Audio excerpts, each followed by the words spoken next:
세상을 살아오다 보니 제게도 정말 믿기지 않는 일이 생겼습니다. 처음에는 숨쉬는 것조차 힘들 정도로 충격이 커서 많이 힘들었는데 지금은 어느 정도 마음이 진정이 됐는지 숨만 겨우 쉬고 있을 정도입니다. 그래서 이제는 제 고민을 공유하고 다른 분들의 의견도 듣고 싶은 마음에 이렇게 사연을 보냅니다. 저는 올해 30살이고 아버지의 회사에서 일을 하면서 살고 있습니다. 제 아내는 저와 동갑이고 가정주부를 하고 있었죠. 아내와의 첫 만남은 5년 전 일이었고 친구의 생일 파티에서 처음 만나게 되었습니다.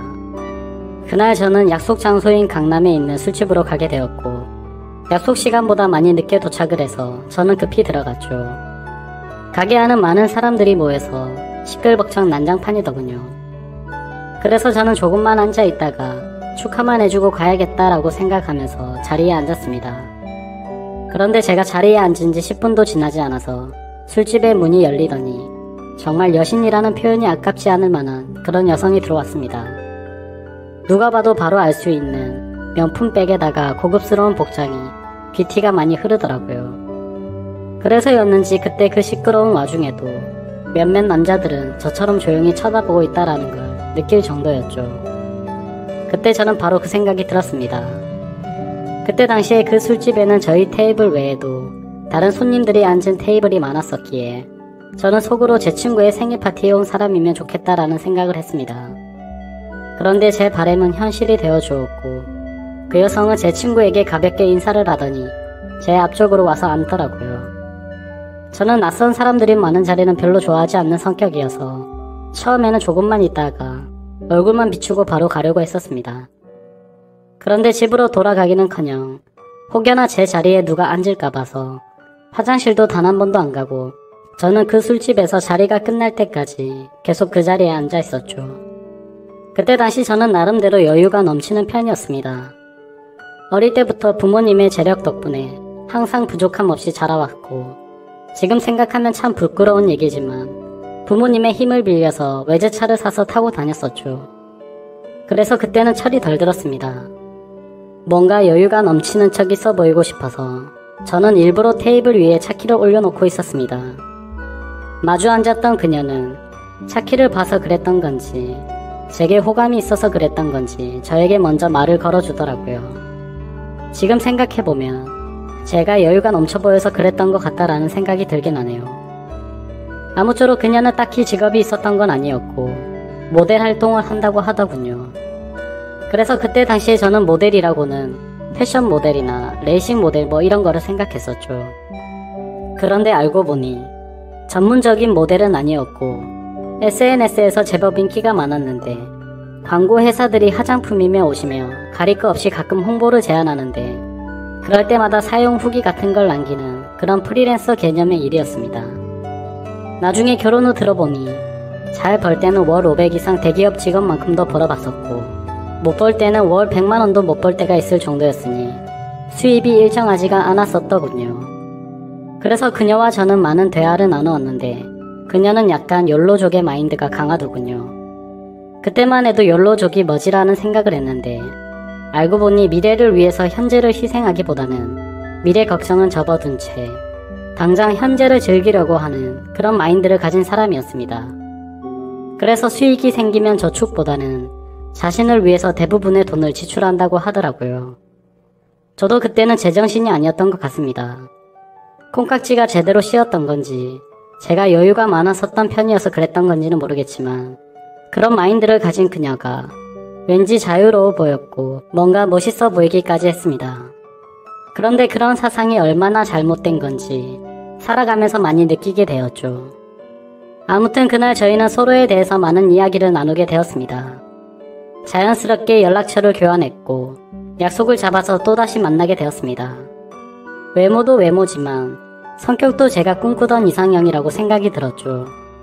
그래서 저는 남자답게 먼저 고백을 했고 저희는 교제를 시작했습니다. 저희는 서로 이 사람과는 평생을 함께해야 될 사람이다 싶을 정도로 뜨거운 사랑을 나눴습니다. 그때는 저도 제정신이 아니었죠. 그녀가 원하면 뭐든지 주고 싶었고 뒷일은 생각조차 하기가 싫더라고요. 그래서 부모님의 카드로 미친듯이 돈을 써댔고 아내는 그런 나날을 보내면서 행복에 겨워서 지내게 되었습니다. 그 당시 저는 공무원을 준비하고 있느라 따로 직업이 없었습니다. 그냥 무의미한 대학생활과 군생활 이후 형편없는 삶을 살고 있었죠. 아무튼 저는 이 여자와 평생을 함께하고 싶은 마음에 만난 지 1년도 되지 않아서 평생을 함께하자고 프로포즈를 했습니다. 제 아내는 제 프로포즈를 받아주었고 저희는 그렇게 어리다면 어린 나이에 빨리 결혼을 하게 되었습니다. 저는 학생이라는 신분으로 결혼을 시작하게 되었고 부모님의 지원 아래에 신혼생활을 보내고 있었습니다. 아내는 저를 만난 뒤부터는 결혼 전에 하던 SNS 활동을 중단했었고 저희는 그렇게 집에서만 뒹굴면서 하루하루를 보내고 있었습니다. 제 부모님이 모든 생활비를 전액 지원해 주셨지만 저는 결국 공무원 시험에 떨어지게 되었고 좌절감에 빠져 있었습니다. 그래서 도저히 이런 생활을 이어나가는 건 아니다 싶었고 저는 사업이라도 해보는 게 어떨까라고 생각을 했습니다.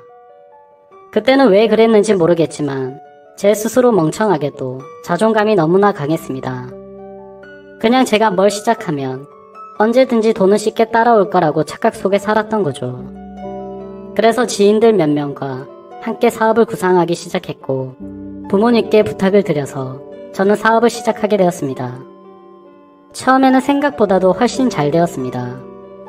동업을 하게 된 지인들과 저는 열심히 발벗고 뛰었습니다. 그래서 이대로만 간다면 아버지를 넘어서서 훨씬 더 성공할 수 있겠구나 싶었죠. 그런데 그런 달콤한 꿈도 잠시였습니다. 왜 사업을 할 때 절대로 동업을 하지 말라고 하는지 알겠더군요. 돈 문제로 서로가 부딪히게 되더니 결국에는 사업은 엉망진창이 되었습니다. 아무래도 입장이 다 달랐었죠. 누군가는 자금을 투자했고 누군가는 발로 뛰었고 그러다 보니 굳이 서로가 필요 없는 존재로 여기게 되었고 분열이 되었던 거죠. 결국 남보다 더 못한 사이가 되면서 서로가 각자 제 갈 길을 가게 되었고 엎친 데 덮친 격으로 제가 했던 사업의 시장도 경쟁이 치열해졌습니다. 어떻게든 버티고 또 버텨봤지만 앞으로의 전망이 없다고 판단되어서 결국에는 사업을 포기하고 또다시 백수의 길을 걷게 되었습니다. 그때부터는 점점 부모님 뵙기도 부끄러웠고 제 자신에 대한 자존감이 낮아질 대로 낮아졌습니다. 저는 신경이 무척 날카로워졌고 그런 저를 걱정해주시는 부모님과도 큰 싸움을 하게 되었습니다. 무슨 자신감인지 다 필요 없으니까 저한테 연락을 하지 말라고 하면서 부모님과 연락도 끊게 된 거죠. 부모님도 그때는 지칠 대로 지치셨는지 완강하셨습니다. 무엇보다도 아내는 그런 제게 엄청나게 불만을 가졌고 매일같이 짜증을 냈습니다. 지금 당장 우리 둘 다 수입이 없는데 그렇게 싸우면 우리 생활을 어떻게 하느냐고 말이죠. 그래서 저는 쓸데없는 자존심으로 내가 어떻게든 먹여 살릴 테니까 걱정하지 말라고 했고 그날부터 할 수 있는 일은 뭐든지 했습니다.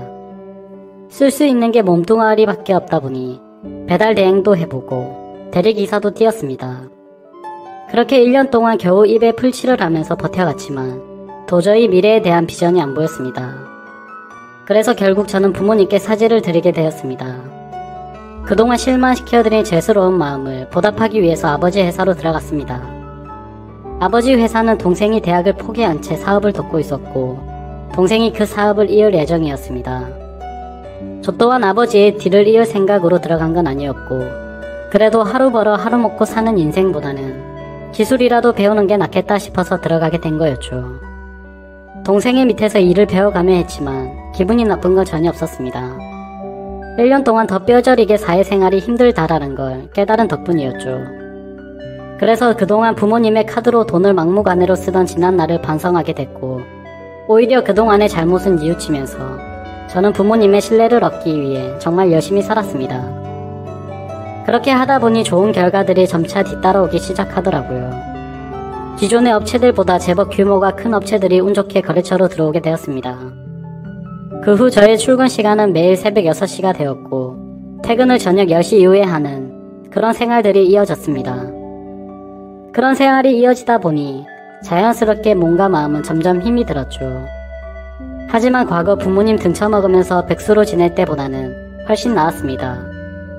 항상 떳떳하지 못했던 제 자신이 이제서야 사람 취급을 받을 수 있겠구나 싶었고 제 스스로를 안도하면서 힘을 내고 있었죠.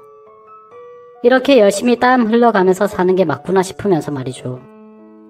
그때쯤에 아내는 휴대폰을 바꿔달라고 하더라고요.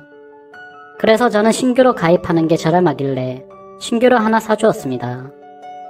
제 아내는 연애 시절부터 그랬지만 항상 휴대폰을 손에서 놓지 않고 살았습니다. 여자들이 원래 휴대폰으로 이것저것 많이들 하니까 뭐 그러려니 했었죠. 그런데 힘들게 일하고 들어왔는데도 얼굴은 마주치지도 않고 대화할 틈도 없이 매일같이 휴대폰만 보고 있는 게 못마땅하긴 했습니다. 그래도 예전처럼 돈도 펑펑 쓰게 못해주는데 그런 사소한 것까지 건들고 싶지는 않았습니다. 그렇게 힘든 하루하루를 보내고 있는데 저는 최근에 업무가 가했던 건지 약간 몸에 무리가 오더라고요. 그래서 그날은 병원에 가서 검사를 받았고 영양제 주사를 맞고는 일찍 집으로 들어갔습니다. 그런데 집에 있어야 할 아내가 집에 없더라고요. 저는 아내에게 어디 갔냐고 연락을 했고 한참 동안 연락이 없었습니다. 평소에 항상 휴대폰을 분신처럼 끼고 사는 사람이 연락이 없으니까 뭐지 싶었죠. 그러다 저는 몸이 너무 좋지 않아서 저도 모르게 잠이 들었고 제가 연락을 한 지 거의 2시간이 지나서 아내에게서 답장이 와 있더라고요. 친정에 왔는데 잠깐 잠들었었다며 지금 집에 들어온다고 하더군요. 그래서 그때는 큰 의심 없이 그냥 그런가 보다 했습니다. 그러다 결국 사건이 터지고 말았습니다. 저는 병원을 다녀온 뒤로 무리하다가는 큰일 생길 수도 있으니 주말에는 좀 쉬라고 하더군요. 그래서 모처럼 주말에 아내와 초저녁부터 외식을 하면서 술을 한잔하고 있었죠. 그렇게 한창 술을 마시다 아내는 화장실에 갔고 아내 가방에서 카톡 소리가 나더라고요. 저희는 연애할 때부터 서로의 휴대폰을 보지 않기로 약속했었는데 갑자기 무슨 생각인지 저도 모르게 아내 휴대폰을 집어들어서 보게 됐습니다. 휴대폰은 잠금 상태가 되어 있었고 얼마 전에 아내 휴대폰을 사주면서 제가 등록해두었었던 그 패턴으로 풀어봤습니다. 아직 패턴을 바꾸지 않았는지 바로 풀리더라고요. 그런데 카톡 내용을 보니 나와 라고 와 있었습니다. 저는 그 메시지를 보는 순간 이건 뭐지 싶었죠. 누가 유부녀인 아내에게 이따위로 말을 하나 싶었고 기분이 더러웠습니다. 그래서 상대방의 카톡 프로필을 보니 50대 정도 되어 보이는 남자의 사진이더군요. 그때부터 뭔가 의심이 됐고 급속도로 분노가 치밀어 오르더라고요. 그래서 그 남자에게 곧장 전화를 했습니다. 그 많은 사람이 있는 곳에서 저는 소리를 질렀습니다. 나 예지 남편인데 네가 뭔데 나오라 말하고 이따의 카톡을 보내냐며 욕을 했습니다. 그러자 상대방은 말을 더듬더라고요. 죄송합니다. 앞으로 다시는 연락 안 할게요. 정말 죄송합니다. 이러더군요. 그래서 저는 뭐가 죄송하냐고 계속해서 추궁을 했죠. 그런데 몇 분 동안이나 그 정신 나간 놈은 죄송합니다 라고만 할 뿐 제가 묻는 말에는 하나도 대답을 안 하더라고요. 그때부터는 더 이상 의심이 아니라 확신이 되었습니다. 아내는 잠시 후에 자리로 돌아왔고 저는 아내 휴대폰을 들고 있었습니다. 그 모습을 보고 아내는 곧바로 왜 남의 휴대폰 함부로 들고 있냐면서 짜증부터 내더라고요. 저는 헛웃음이 났고 아내에게 물었습니다. 뭐 숨기는 거 있냐고. 도대체 왜 그렇게 화들짝 놀라면서 화내냐고 물어봤죠. 아내는 휴대폰을 가져가서 자신에게 온 카톡 내용을 봤는지 잠시 생각하더니 말하더군요. 설마 오해하는 거 아니지? 라며 예전에 광고 의뢰하셨었던 사장님인데 연락이 온 거라고 하더라고요. 그래서 저는 너는 아는 사람한테 문자를 그따위로 보내는 사람 봤냐며 물어봤습니다. 그러자 아내는 그러게 이 사람 제정신이 아닌가 본데라며 시치미를 떼더군요. 저는 말했습니다. 내가 이미 그 사람한테 전화했고 그 사람이 다 인정하고 사과까지 했는데 끝까지 거짓말하려고 하냐고 말했습니다. 외도를 했다고 듣지는 않았지만 일부러 아내를 떠보려고 그렇게 말해봤습니다. 그러자 아내는 통화 내역을 확인하더니 조용히 있다가 미안하다고 하더라고요. 제발 그 말이 나오지 않기를 바랬습니다. 그냥 단순한 착각이길 바랬고 그 대답을 듣는 순간 피가 거꾸로 섰더라고요. 이게 미안하다고 될 일이냐고 말했고 그동안 있었던 일에 대해서 솔직하게 말하라고 했습니다. 지금부터 거짓말 하나라도 하면 연락 온 그놈 당장 찾아가서 다 엎어버리고 네가 한 짓도 너희 친정에 가서 다 말한다고 했죠. 그러자 아내는 그동안 있었던 사실을 말했습니다. 아내도 처음부터 일하고 싶지 않았답니다. 제가 배달 대행에 대리기사까지 하면서 한창 힘들게 지내던 때 자신도 도움이 되고 싶은 마음에 다시 SNS를 시작하게 되었다고 하더군요. 그런데 한참을 쉬어서 그런지 예전처럼 광고가 들어오지 않았고 이 남자에게서 메시지가 왔다고 하더라고요. 그냥 딸을 잃어서 너무 그리워서 그런데 만나서 밥만 먹어줄 수 없겠냐며 부탁을 들어주면 30만원 준다고 했다더군요. 그래도 혹시라도 이 남자가 헛짓거리하면 바로 경찰에 신고를 할 생각을 가졌고 밥만 먹고 30만원이나 챙기자 싶어서 나갔답니다. 그런데 그 사람은 아주 젠틀했고 약속대로 밥만 먹었는데도 30만원을 줬답니다. 그렇게 만남을 몇 번 더 이어가다 보니 지금까지 연락을 주고받았다고 말하더군요. 저는 단도직입적으로 물었습니다. 그래서 관계까지 가졌냐고 물었죠. 아내는 엄청 놀라면서 절대로 그러지 않았다고 하더라고요. 저는 또 아내를 떠봤습니다. 제발 아니길 바라는 마음으로요. 너 지금 또 거짓말하냐고. 그 남자한테 이미 다 들었다고 하니까 아내는 갑자기 눈물을 흘리면서 진짜 미안하다면서 당신이 너무 힘들어 보여서 그랬다네요. 그런 모습을 보니 숨이 막혔고 어디서부터 어떻게 잘못된 건지 머리가 띵하더라고요. 그때부터는 저도 미친듯이 말을 내뱉었습니다. 네가 이따위로 내 뒤통수를 치냐며 내가 힘들어서 그랬던 거면 여지껏 그 더러운 돈 받은 거 어디 갔냐고 했습니다. 아무 대답도 없더라고요. 도저히 이해가 되지 않았습니다. 제가 힘들어 보여서 그랬다더니 그 더러운 돈으로 뭘 했을지 뻔히 보였죠. 저는 도저히 그 자리에서 같이 얼굴을 마주할 자신이 없어서 일단 집으로 꺼지라고 하고는 저는 그 자리를 떴습니다.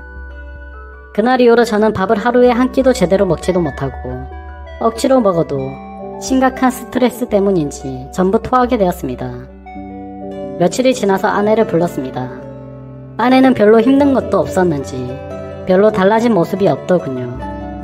제 모습을 보자마자 왜 이렇게 말랐냐면서 자신이 정말 미안하다고 하더라고요. 저는 아내에게 말했습니다. 너는 돈이 그렇게 좋냐고. 내가 잠깐 힘들게 하니까 그새를 못 참고 그렇게 곧바로 다른 남자한테 붙어먹으면서 그 더러운 돈으로 네가 사고 싶은 거 사면서 좋았냐고 했습니다. 그러자 마음이 너무 많이 불편했답니다. 근데 여자한테 필수적으로 필요한 화장품이며 여성용품을 샀고 사치를 부리지 않았다면서 핑계를 대더라고요. 제가 나름대로 1년 동안 열심히 일해가면서 벌어다 준 돈이 아닌가요?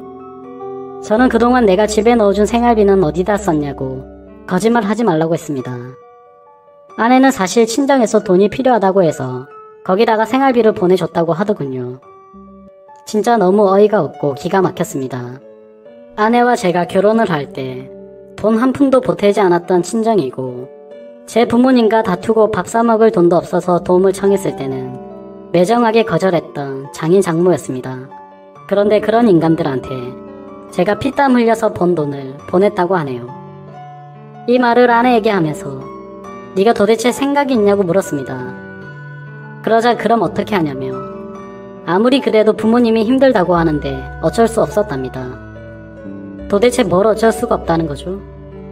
제가 돈 10원도 못 벌어 온 것도 아니고 충분히 먹고 사는 데는 문제가 없었는데 그 돈을 홀라당 친정에 보내주고는 화장품이며 여성용품을 사려고 돈 많은 남자한테 붙어먹었다는 걸 어떻게 이해를 해야 합니까? 솔직히 아내의 친정도 심각한 문제입니다. 저희 집에만 매달려서 돈 한 푼도 없이 딸을 시집 보낸 것도 모자라서 제가 아내 모르게 돈을 빌려준 돈도 꽤 많습니다. 그때 당시에는 제가 사랑하는 아내의 식구들이었고 당장 너무 힘들다고 하는데 어쩔 도리가 없었죠. 그렇게 한 번만 또 한 번만 마지막으로 한 번만 이런 식으로 보내준 금액만 5천만 원이 넘습니다. 막상 아내의 얼굴을 마주하고 있으면 마음이 또 약해지는 것 같기도 하고 이런 제 자신이 정말 저도 답답하고 화가 납니다. 남들이 이런 고민을 갖고 있으면 남자가 진짜 멍청한 놈이구나 했을 겁니다. 그런데 막상 제게 이런 일이 생겨버리니 아닌 걸 알면서도 단호하게 내쳐지지가 않네요. 아내는 계속 울고 불며 미안하다고, 절대로 두 번 다시는 이런 일이 없을 거라고 믿어달라면서 빌고 있는 상황입니다. 저는 이게 돌이킬 수 없는 일이기에 아내가 너무 천박하다는 생각을 하면서도 어떻게 해야 할지 도저히 모르겠습니다. 제가 아내를 믿어준다고 하더라도 아내가 그 늙은 남자와 있었던 상상들을 계속해서 하게 될 텐데 이 만남이 유지가 될 수 있을까요? 정말 어떻게 이렇게 한순간에 처참하게 모든 게 무너져 내릴 수 있는지 제게 닥친 가혹한 현실이 너무 힘이 드네요. 인생이란 참 어렵고 힘든 것 같습니다. 이런 걸 고민이라고 사연을 올리는 제가 멍청한 거 저도 잘 알지만 욕보다는 현명한 말씀을 부탁드리겠습니다.